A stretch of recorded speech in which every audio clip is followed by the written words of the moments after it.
Have you ever noticed how much time and money people spend searching for a magic pill?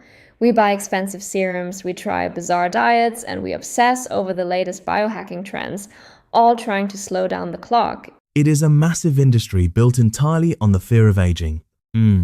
But the irony is that the most potent anti-aging intervention on the planet is completely free, and it has been staring us in the face the whole time. It is just wildly misunderstood. You are talking about exercise. And I think the misunderstanding comes from how we frame it. For decades, society has sold us this idea that working out is just a tool for weight loss or a way to look good on a beach vacation. It is treated almost like a punishment for eating too much. Exactly. That framing is completely backward. Modern longevity science is painting a radically different picture. We need to stop looking at exercise as a cosmetic chore and start recognizing it as the ultimate biological investment. We are not just talking about adding a few extra years to your life. We are talking about fundamentally changing how you experience those years. It is the difference between surviving and actually thriving. That distinction between lifespan and healthspan is so crucial.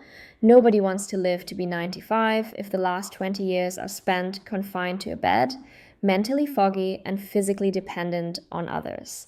The goal is to stay sharp, resilient, and metabolically healthy. But when we talk about training for longevity, I imagine a lot of people picture themselves having to become elite athletes, running ultra marathons, or lifting massive weights. That is the beauty of it. You absolutely do not need to be a professional athlete. In fact, elite sports often push the body to a point of breakdown. Longevity exercise is completely different. It is about preserving your biological capacity. It is about maintaining your ability to move freely, recover from setbacks, and adapt to physical stress as the decades pass. Researchers have actually distilled this down to 4 major pillars that we need to focus on if we want to age well. I love a good framework. It makes something as overwhelming as aging feel manageable. So if we are building the ultimate defense system against physical decline, where do we start? What is the foundation? The absolute foundation, the first pillar, is stability. It encompasses balance, coordination, and the precise control of your movements. It sounds basic, but without stability, everything else you do, especially building strength, actually becomes dangerous. It is like trying to build a massive skyscraper on a cracked foundation. You might be able to stack the bricks high, but the moment a strong wind blows, the whole thing comes crashing down. And in the context of aging, that crash is quite literal. It is terrifyingly literal. As humans get older, falls become one of the absolute biggest threats to our independence and honestly, our survival. A hip fracture at age 80 is not just a broken bone. It is often the beginning of a rapid, irreversible decline. By working on simple balance exercises, mobility training, and core control right now, you are essentially buying an insurance policy for your future movement quality. That is a profound way to look at it. It shifts the motivation completely. You are not doing mobility work to look graceful. You are doing it so you can still play on the floor with your grandchildren and stand back up without needing help, which naturally leads us to the second pillar. Once the foundation is stable, we have to talk about strength. And I feel like muscle is finally getting the PR it deserves in the medical community. It really is. For the longest time, muscle was viewed purely through a cosmetic lens. But today, longevity experts consider skeletal muscle to be one of the most critical organs for healthy aging. It is literal body armor. Muscle protects your metabolism, it protects your joints, and it provides the resilience you need to survive illness or injury. So my biceps are actually a retirement fund for my metabolism. That is a perfect analogy. Muscle is a metabolic sink. It absorbs glucose from your bloodstream, which helps prevent insulin resistance and type 2 diabetes. As we age, there is a natural, progressive loss of muscle mass. If we do not actively fight against that loss through strength training, it leads directly to frailty. And frailty is the enemy of longevity. When you lose muscle, you lose your functional independence. It makes you wonder about the hidden costs of our modern, sedentary lifestyle. We have engineered movement out of our daily lives. We sit in cars, we sit at desks, we sit on couches. We are essentially starving our bodies of the mechanical stress they need to signal growth and maintenance. We are paying a massive biological price for all this convenience. If you do not give your body a reason to keep its muscle, it will discard it to save energy. That is why strength training is non-negotiable.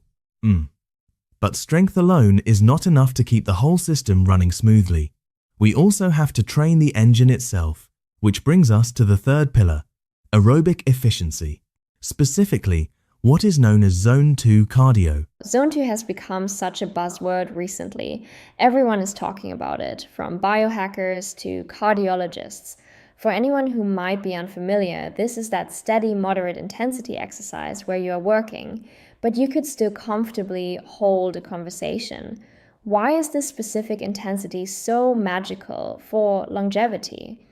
The magic happens at the cellular level. Zone 2 training is fundamentally about mitochondrial health. Your mitochondria are the powerhouses of your cells. They generate the energy you need to live. When you spend time in Zone 2, you are forcing your body to become incredibly efficient at producing energy and utilizing fat for fuel. A lot of experts do not even call it cardio anymore. They call it mitochondrial training. So it is like taking your car into the shop and completely upgrading the fuel injection system. You are training the engine to burn clean and run forever without overheating. Precisely. And having healthy, dense mitochondria protects you against a whole host of metabolic diseases. But while Zone 2 builds the efficiency of your engine, the fourth and final pillar is all about the maximum horsepower. We are talking about VO2 max. VO2 max. This is the metric that has absolutely blown my mind recently. From what I have read, it is not just a fitness metric. It is arguably one of the strongest predictors of human lifespan ever identified in medical literature. It is staggering when you look at the data. VO2 max essentially measures how effectively your body can utilize oxygen when you are pushing yourself to your absolute physical limit. It is the ultimate ceiling of your aerobic capacity.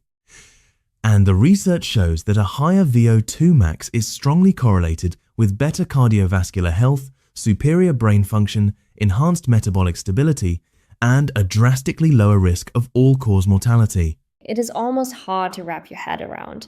We measure cholesterol, we measure blood pressure, but this single metric of oxygen utilization under stress gives us this incredibly clear window into our biological age.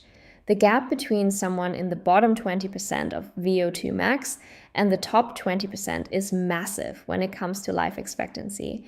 The difference is equivalent to, or even greater than, the risk reduction you get from quitting smoking.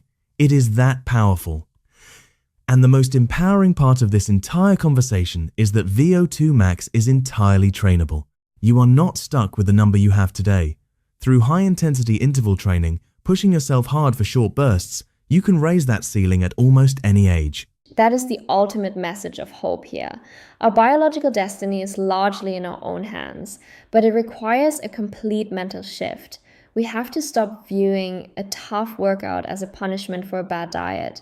We have to see it as a deliberate, calculated investment in our future selves. Every single time you work out, you are making a choice. You are either actively building future resilience, or you are passively accelerating your own decline through inactivity. There is no neutral ground. The body is always adapting to whatever you ask of it. If you ask nothing of it, it adapts to doing nothing. And that brings up a really important final point. We live in an era where everyone is tracking everything. We have smartwatches, rings, and monitors giving us endless streams of data about our sleep, our heart rate, our steps. But having the data is not the same as having health. The numbers on a screen are meaningless if they do not change your behavior. Wearable technology does not improve your health. Your interpretation of that data and the actions you take because of it are what actually move the needle. You have to take those insights and apply them to your stability, your strength, your Zone 2, and your VO2 max. It really forces you to ask a deeply philosophical question. Who are you building your body for? Are you just trying to look good for next month? Or are you building the physical vessel that will carry your mind and your spirit when you are 85 years old? Longevity is not just about avoiding death. It is about preserving the clarity, the movement, and the freedom that makes life worth living. That is the ultimate goal. To arrive at the end of a very long life, still capable, still strong, and still completely yourself. It is a profound challenge, but it is the most important work we can do. Thank you for tuning in, and we will see you in the next episode.